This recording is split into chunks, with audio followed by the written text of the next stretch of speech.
Hello students, video शुरू करने से पहले प्लीज चैनल को लाइक, शेयर और सब्सक्राइब जरूर करें। एक इम्पॉर्टेंट इन्फॉर्मेशन, अगर आपको इस वीडियो के नोट्स चाहिए तो डिस्क्रिप्शन बॉक्स में दिया गया डाउनलोड लिंक चेक करें। Thank you. चलिए शुरू करते हैं। इस वीडियो में हम पढ़ेंगे EHI3 India from 8th century to 15th century AD के प्रीवियस ईयर क्वेश्चन और most important questions with answers. ये क्वेश्चंस आपके एग्जाम के लिए बहुत इम्पोर्टेंट है। अगर आपने ये अच्छे से कर लिए तो एग्जाम निकलना पक्का है। Let's begin. Question 9, examine the nature of Turkish state under Delhi sultanate. Question explanation. इस क्वेश्चन में हमें दिल्ली सल्तनत के दौरान तुर्किश स्टेट की प्रकृति समझानी है, जैसे इसका राजनीतिक संगठन, प्रशासनिक प्रणाली, सेना का स्वरूप और सामाजिक सांस्कृतिक नीतियां। साथ ही हमें बताना है कि तुर्किश शासकों ने अपना शासन कैसे चलाया और अपना कंट्रोल कैसे बनाए रखा। आंसर। इंट्रोडक्शन। दिल्ली सल्तनत का आरंभ 1206 CE में हुआ जब तुर्किश सैनिक वर्ग ने भारत में अपना राज्य स्थापित किया। ये शासन सेंट्रल एशिया से आए तुर्किश परंपराओं, इस्लामी राजनीतिक सोच और भारतीय परिस्थितियों का एक संगम था। इस राज्य की प्रकृति मूल रूप से सेना प्रधान, एरिस्टोक्रेटिक और केंद्रित थी, लेकिन भारत जैसे विशाल और विविधता से भरे देश को संभालने के लिए इसमें कई स्थानीय बदलाव किए गए। Main body. 1. राजनीतिक संरचना और केंद्रीय शक्ति। सुल्तान सबसे बड़ा अधिकारी था, जिसमें राजनीतिक, सेना और धार्मिक अधिकार जुड़े होते थे। उससे जिल-ए-इलाही यानी खुदा का साया माना जाता था। उसके साथ एक शक्तिशाली उमराव का समूह होता था जिसे तुर्किश आमिर्स या मलिक कहा जाता था। केंद्रित शासन था, लेकिन व्यवहार में सुल्तान को अपने वफादार सूबेदारों और प्रांताध्यक्षों पर निर्भर रहना पड़ता था। 2. प्रशासनिक व्यवस्था। प्रशासन 3 स्तरों पर था: केंद्रीय, प्रांत और स्थानीय। केंद्रीय प्रशासन में मुख्य पैद थे: वजीर, वित्त और मुख्य सलाहकार। एरीज-ए-मुमालिक सेना का प्रमुख। काजी-उल-कुज़त मुख्य न्यायाधीश और धार्मिक मामले का प्रमुख। प्रांतों का प्रबंध मुख्तीज या इकता होल्डर्स करते थे, जो अपने इलाके से राजस्व लेते और बदले में सेना रखते। इकता प्रणाली इस राज्य की सबसे महत्वपूर्ण विशेषता थी। 3. सेना प्रधान स्वरूप। ये राज्य मूल रूप से सेना आधारित था। राजधानी में एक बड़ी सेना रखी जाती थी ताकि सुल्तान सुरक्षित रहे और बगावत को दबा सके। सेंट्रल एशिया से लाई गई घोड़े, तीरंदाजी और कैवलरी इस सेना की शान थी। सेना सिर्फ रक्षा के लिए नहीं बल्कि विस्तार और विद्रोह नियंत्रण के लिए भी इस्तेमाल होती थी। 4. सामाजिक धार्मिक स्वरूप। टर्किश शासक शरिया कानून का पालन करते थे, लेकिन भारत की स्थितियों के हिसाब से कुछ बदलाव भी किए गए। गैर मुस्लिम हिंदू को जिम्मी माना जाता था और उनसे जिज़्या टैक्स लिया जाता था। कुछ शासक जैसे अलाउद्दीन खलजी ने धार्मिक कठोरता से ज्यादा व्यवहारिक नीतियां अपनाई। फारसी भाषा, इस्लामी कला और भव्य इमारतें इस राज्य की पहचान बनी। 5. चुनौतियां और सीमाएं। टर्किश उमराव पर ज्यादा निर्भर रहने से कभी कभी शक्ति संघर्ष होते थे। दूर दराज के प्रांतों पर नियंत्रण बनाना कठिन था। शासक वर्ग और स्थानीय भारतीय जनता के बीच सामाजिक अंतर बना रहा। कंक्लूजन। दिल्ली सल्तनत का तुर्किश राज्य एक विशिष्ट संगम था जिसमें सेंट्रल एशिया की राजनीतिक परंपरा, इस्लामी शासन व्यवस्था और भारतीय सामाजिक सांस्कृतिक हकीकतों का मेल था। ये सेना प्रधान और केंद्रित था, लेकिन उसने एक मजबूत प्रशासनिक प्रणाली भी विकसित की जिसने इसे कई दशकों तक टिकाए रखा। फिर भी अंदरूनी तनाव, दूर के प्रांतों पर नियंत्रण की मुश्किलें और सामाजिक अंतर इसकी स्थिरता के लिए चुनौती रहे। If you need the notes of this video, there's a download link in the description box. Be sure to check it out. Thank you. Question 10. Write a note on the temples and Indian cultural ethos. Question explanation. इस question में हमें बताना है कि मंदिर भारत की संस्कृति में कितने महत्वपूर्ण है। हमें उनके धार्मिक, सामाजिक, राजनीतिक और कला संबंधी पहलू समझने हैं और कैसे मंदिर भारत के मूल्य, विश्वास और सांस्कृतिक सोच को प्रदर्शित करते हैं। आंसर। इंट्रोडक्शन। भारत के मंदिर सिर्फ पूजा के स्थल नहीं, बल्कि एक ऐसे केंद्र है जो सांस्कृतिक एकता, कला, शिक्षा और सामाजिक जीवन को साथ लेके चलते हैं। मंदिर का मतलब केवल एक देवता को समर्पित भवन नहीं होता, बल्कि यह एक ऐसा स्थान होता है जो शिल्प, संगीत, साहित्य और लोक कला का आदर्श होता है। प्राचीन समय से लेकर मध्यकालीन युग तक मंदिर ने समाज को एक साथ जोड़कर रखा और भारतीय संस्कृति के मूल सिद्धांतों को स्थापित किया। Main body. 1. धार्मिक और दार्शनिक भूमिका। मंदिर का मुख्य उद्देश्य भक्ति और पूजा पथ होता था। ये भक्त और भगवान के बीच एक माध्यम का काम करते थे। मंदिर का डिजाइन अक्सर ब्रह्मांड का प्रतीक होता था, जिसमें गर्भगृह आत्मा का प्रतीक है। उदाहरण, तमिलनाडु का बृहदेश्वरा मंदिर शैव धर्म और चोला राजवंश के धार्मिक विचारों को दर्शाता है। 2. कलात्मक और वास्तुकला महत्व। मंदिर भारतीय कला का खजाना है। उनमें मूर्ति, चित्रकला और शिल्प कला का अद्भुत संग्रह होता है। उत्तर भारत का नागरा शैली, दक्षिण का द्रविड़ शैली और दक्षिण मध्य का वेसरा शैली अपने अपने क्षेत्रीय रंग लेके आते हैं। मंदिरों की दीवारों पर पौराणिक कहानियां, सामाजिक दृश्य और नीति कथाएं बनाई जाती थी। उदाहरण, कोणार्क का सूर्य मंदिर कला का कमल और ज्योतिष ज्ञान का एक अनमोल नमूना है।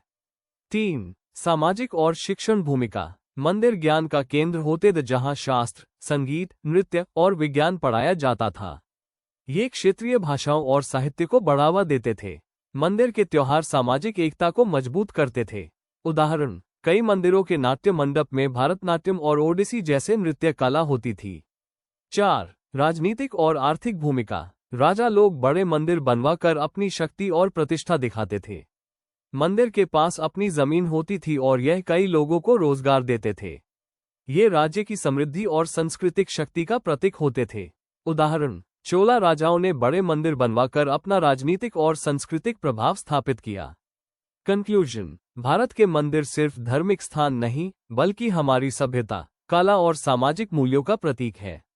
इनमें भक्ति, कला और समाज का एक अनोखा संगम मिलता है, जो आज भी हमारे जीवन को प्रेरणा देता है। भारतीय संस्कृति की आत्मा को अगर कहीं देखना हो तो मंदिरों में देखा जा सकता है। If you need the notes of this video, there's a download link in the description box. Be sure to check it out. Thank you. Question 11. Discuss the introduction of token currency under Muhammad bin Tughlaq. Question explanation. इस question में हमें ये समझना है कि मोहम्मद बिन तुगलक ने token currency क्यों शुरू की, उसका प्रोसेस क्या था, कौन कौन सी प्रॉब्लम्स आई और इसका अंत में क्या परिणाम हुआ। हमें बैकग्राउंड, उद्देश्य, इम्प्लीमेंटेशन, चैलेंजेस और आउटकम कवर करना है। आंसर। इंट्रोडक्शन। मोहम्मद बिन तुगलक, जो 1325 से 1351 सीई तक दिल्ली का सुल्तान था, अपनी नए और अनोखे रिफॉर्म्स के लिए जाना जाता है। इन रिफॉर्म्स में सबसे ज्यादा चर्चा टोकन करेंसी की होती है। टोकन करेंसी का मतलब है ऐसे सिक्के जो सस्ते धातु जैसे तांबा या पीतल के बने हो, पर उनकी वैल्यू सोना या चांदी के सिक्कों के बराबर मान ली जाए। इस पॉलिसी का मेन मकसद प्रेशियस मेटल्स की कमी को दूर करना और व्यापार को बढ़ावा देना था। ये आइडिया कुछ हद तक चीन के युआन वंश के पेपर मनी से प्रेरित था, लेकिन ये पॉलिसी जमीनी स्तर पर फेल हो गई क्योंकि उसकी इम्प्लीमेंटेशन में बड़ी दिक्कत आई। Main body. 1. पिछोकड़ और उद्देश्य। मोहम्मद बिन तुगलक के समय सोना चांदी की कमी थी, क्योंकि लगातार युद्ध, ज्यादा खर्च और लोगों के सिक्के जमा करने की आदत ने इन मेटल्स का सर्कुलेशन कम कर दिया था। सुल्तान को अपनी फौज बढ़ाने और डेक्कन यात्राओं के लिए ज्यादा पैसा चाहिए था। प्रेशियस मेटल्स की कमी को दूर करने के लिए उसने पीतल और तांबा के सिक्के जारी किए, जिनको सिल्वर टांका के बराबर मान लिया गया। 2. टोकन करेंसी का नेचर और शुरुआत। 1329 to 1330 सीई में सुल्तान ने ब्रास और कॉपर के सिक्के जारी किए, जो कानूनी तौर पर सिल्वर कॉइन्स के बराबर के थे। इन पर शहंशाह का निशान और लिखावट होती थी ताकि लोगों का भरोसा बन सके। डिजाइन पुराने सिल्वर कॉइन्स जैसा रखा गया था ताकि लोग इन्हें अपना सके। 3. समस्याएं और चुनौतियां। सस्ते मेटल्स की आसानी से उपलब्धता की वजह से लोग घर पर ही नकली सिक्के बनाने लगे। बाजार में नकली सिक्कों की भरमार हो गई और असली सिक्के लोगों ने छुपा लिए। गवर्नमेंट के पास क्वालिटी चेक करने का स्ट्रॉन्ग सिस्टम नहीं था। व्यापारी और आम लोग टोकन कॉइन्स लेने से कतराने लगे। 4. परिणाम और पॉलिसी का खात्मा। व्यापार और अर्थव्यवस्था पर बुरा असर पड़ा। लोग बस सोना चांदी के सिक्के लेना चाहते थे। महंगाई बढ़ गई और बाजार में अफरा तफरी मच गई। सुल्तान ने पॉलिसी वापस ले ली और लोगों से वादा किया कि टोकन कॉइन्स के बदले उन्हें सिल्वर कॉइन्स दिए जाएंगे। इससे खजाना खाली हो गया क्योंकि ब्रास, कॉपर के बदले चांदी के सिक्के देने पड़ गए। कंक्लूजन। मोहम्मद बिन तुगलक का टोकन करेंसी का प्रयोग अपने समय से आगे का सोच था, लेकिन प्लानिंग और एडमिनिस्ट्रेशन की कमी की वजह से फेल हो गया। मकसद था इकोनॉमी को मजबूत बनाना, लेकिन इसने उल्टा बाजार में अनिश्चितता और लोगों का भरोसा तोड़ दिया। ये घटना दिखाती है कि किसी भी मॉनेटरी रिफॉर्म के लिए पब्लिक ट्रस्ट और प्रॉपर सिस्टम सबसे जरूरी होते हैं। If you need the notes of this video, there's a download link in the description box. Be sure to check it out. Thank you. Question 12. Write a note on the development of Hindi literature. Question explanation. इस question में हमें मध्यकालीन समय में हिंदी साहित्य के विकास के बारे में बताना है। इसमें इसका ऐतिहासिक संदर्भ, मुख्य चरण, प्रमुख कवि लेखक, मुख्य विषय और भक्ति सूफी आंदोलन का प्रभाव शामिल करना होगा। साथ ही समय के राजनीतिक और सांस्कृतिक परिवर्तन का प्रभाव भी बताना होगा। आंसर। इंट्रोडक्शन। हिंदी साहित्य उन रचनाओं को कहा जाता है जो हिंदी भाषा और उसके बोलियों में लिखी गई है। 8 to 15 सेंचुरी के बीच हिंदी साहित्य काफी तेजी से विकसित हुआ। इस दौरान भक्ति आंदोलन, सूफी विचारधारा और अलग अलग राज्यों की संस्कृति ने इसे गहरा प्रभावित किया। ये समय हिंदी साहित्य के लिए एक आधार का पत्थर था, जिसने आगे चलकर आधुनिक हिंदी साहित्य की नींव राखी। Main body. 1. प्रारंभिक जड़ें और भाषा का विकास। हिंदी साहित्य की शुरुआत अपभ्रंशा भाषा से होती है, जो धीरे धीरे ब्रजभाषा, अवधी, मैथिली जैसे बोलियों में बदली। ये बोली आम लोगों के समझने लायक थी, इसलिए कविता, कहानी और लोकगीत यही भाषाओं में लिखे गए।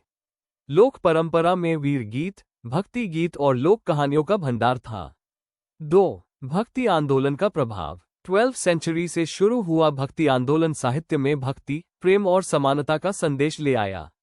कबीर, सूरदास, तुलसीदास, मीराबाई जैसे संतों ने अपने गीत और कविताओं के माध्यम से लोगों को समझाया।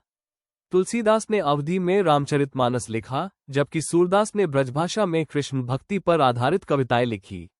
3. सूफी साहित्य का योगदान। सूफी संतों ने हिंदी साहित्य में प्रेम, इंसानी एकता और भगवान से मिलन जैसे विचार लाए।